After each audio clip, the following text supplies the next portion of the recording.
Hello, David Baker, your host for the Wisdom for Life podcast. It's Monday morning, November 1st, and so we go right to Wisdom for Your Children. No fluff. We want to give you this on Mondays where you can come, get a topic, get some verses, get some lessons to be able to teach your children and know what to teach them. And by the way, it's not just for your children. This is for everyone. Most people didn't have the richest and wisest man in the world as their dad, who sat down and taught them everything that they needed to know. So first, teach this to yourself. And then, of course, you can teach it to your children and to help them with it because it is something that all of us need. Okay? So lesson number 3, week number 3, we've been doing this, is on lying. Lying. Okay? And so we have one topic for the week, and then we give you 7 lessons to be able to teach your children, 7 verses, and you can write these down, go back and get them and teach them to your children. Proverbs 6, verse 16 and 17. These 6 things does the Lord hate. Yea, 7 are an abomination to him: a proud look, a lying tongue, and hands that shed innocent blood. God hates a lying tongue. I've told my children, look, kids, I don't expect you to be perfect. Okay? I know you're going to mess up. I know you're going to sin. I know you're going to do wrong. Look, kids, I know who your mother is. Okay? That's a joke. I know who their father is. That's the one that I'm probably going to get the bad from. But kids, I don't expect you to be perfect, but don't lie to me. Don't lie to me. We make a big deal about lying, a gigantic deal about lying, because kids aren't going to be perfect, but I want them to be honest with me. If they're honest with me, I can help them. If they're honest with me, I can work through that. If they are lying, there's nothing I can do, okay? Then we're at odds. We're at enemies. I'm trying to figure out what they did wrong. They're trying to hide it from me, and we can't be closed. It is gigantic to be able to make sure, son, listen, God hates lying. God hates a lying tongue. There's something that makes God so mad. God said he hates it, and lying is one of those things. So we need to teach our children God hates lying, and we wouldn't want to do something that God hates. Okay? Day number 2. Proverbs 10:18. He that hideth hatred with lying lips, and he that uttereth a slander, is a fool. We shouldn't hide anything with lies. Many people lie to hide something, but most of the time it comes out and it is worse after that. God says if we lie to hide something, we're a fool. He that hideth hatred with lying lips. It's better just to be honest. If someone hurt you, did something wrong to you, go to them. If they hear you, you gain your friend. Go to them, talk to them about it. That's how we're supposed to handle problems. But we hideth hatred with lying lips? No. If we utter slander, it's a fool. Go to them, fix the problem. Relationships, okay? Number 3, by the way, keep the open relationship where kids can tell you anything. We've oftentimes given our kids grace. Son, you can't get in trouble right now. Talk to me. Open up. What's going on? Don't hide what you're going through. Don't hide what you're struggling with. I thought when I was growing up, if I talked to my dad about some certain topics, that he would just kill me. And so I didn't talk to him about those. Had a lot of questions. I know now my dad would have been open, honest, kind, loving, helpful, but I didn't know it at the time. So let them have that. Okay? All right, day number 3. Proverbs 12:19. The lip of truth shall be established forever, but a lying tongue is but for a moment. We need to teach our children not to live for the moment, but to live for the long term. Teach them that lying might help you for a little while, but it will destroy your life, your marriage, your children, your future.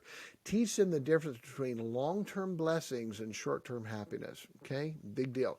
Teach them the difference between long-term blessing and short-term happiness.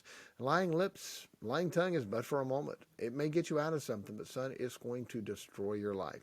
There's an old story, don't know if it's true or not, but psychological, it's an old 50-year probably study. Had a kid put a marshmallow in a room and said, all right, I'm going to leave for a little bit. If you want to, you can eat the marshmallow. But if you wait until I get back, then we'll give you 2 marshmallows. And they said kids that were obsessive, the compulsive, that, ate the marshmallow right away, they struggled more in life because they wanted that immediate pleasure. Again, study, don't know if it's true or all the things about it, but it is something big that we need to teach our children to delay gratification. It's not immediate. It's not often. Lying tongue is but for a moment. Son, you want the consistency, the blessings of life. Day 4, Proverbs 12, 22, lying lips are an abomination to the Lord, but they that deal truly are his delight. You already said God hates it. Now it said it's an abomination. When a person lies with their lips, God said it's an abomination unto him. An abomination is extreme hatred. God doesn't just hate it, he extremely hates it. There's no stronger word to God than abomination. We don't want God to feel that way about us. God says if we deal truly or with truth, then we're God's delight.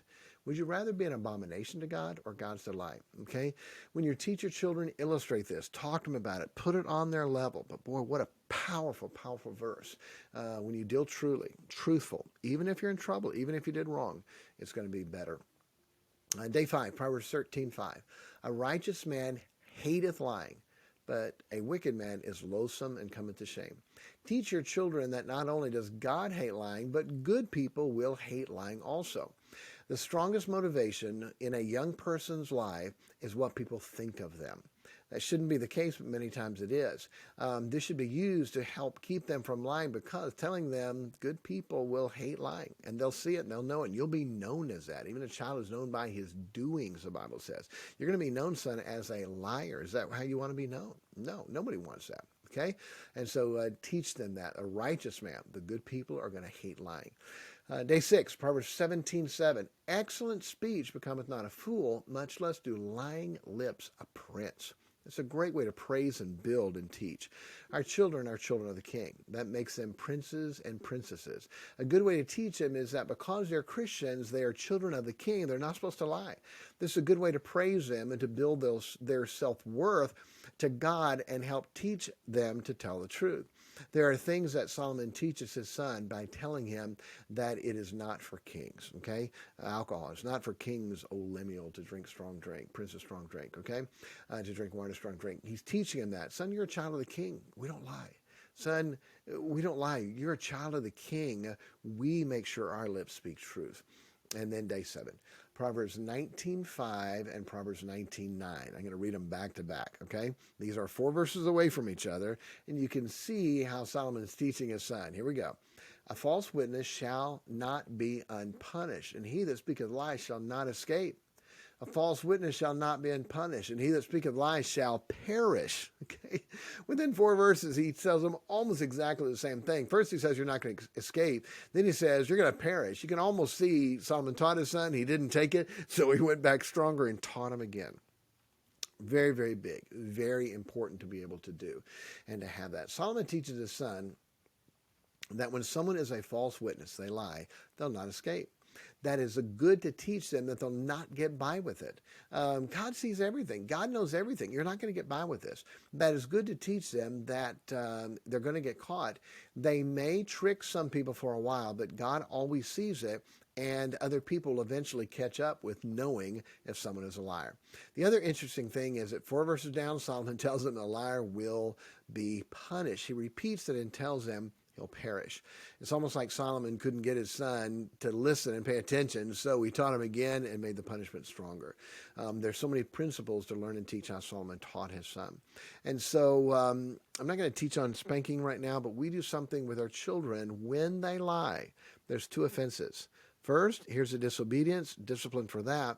Second, if they lied, there's a whole second offense, and there's a different punishment that's stronger and bigger. The first one is lighter, easygoing, done. Son, if you'd have told me the truth, we'd be done. We'd be over. It'd be through. But son, you lied to me. And son, you don't have to. If you mess up, let me know. We'll help you.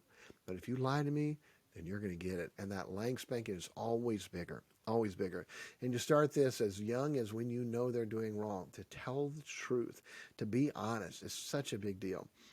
My youngest son was little, and I was praising him, and he's a good boy. And I said, Carson, I said, you good all the time? He goes, yeah. No, Dad, sometimes I'm bad.